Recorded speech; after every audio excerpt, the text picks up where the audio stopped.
मुस्लिम आरक्षण पर खरी खरी, राहुल पर वार और मणिपुर का मुद्दा। अमित शाह ने कांग्रेस पर बोला हमला।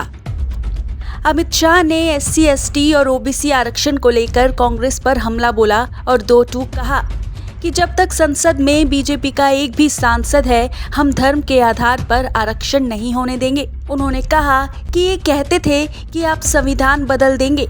कांग्रेस के नेता आज भी बोले कि आपकी सीटें 240 आई, वरना आप बदल देते।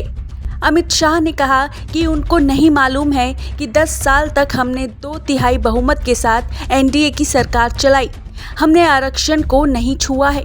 उन्होंने ये भी कहा कि कांग्रेस पार्टी ने मुस्लिम आरक्षण देकर एससी एसटी और ओबीसी आरक्षण को कम करने का कार्य किया है, हमने नहीं किया है।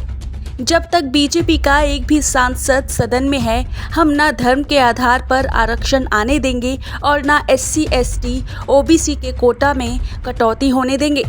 अमित शाह ने ईवीएम पर सवाल उठाने के लिए भी विपक्ष की आलोचना की। उन्होंने झारखंड चुनाव तक का उदाहरण देकर कहा कि जब ये जीते तो ईवीएम ठीक थी।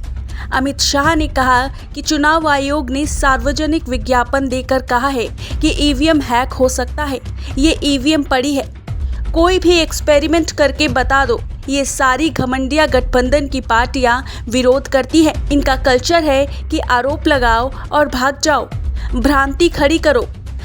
अमित शाह ने दिल्ली को पूर्ण राज्य का दर्जा दिए जाने के बीजेपी के पुराने वादे के सवाल पर कहा कि पिछले 3 चुनाव के लिए मैनिफेस्टो तो हमने ही बनाए हैं, उसमें ये बात नहीं थी।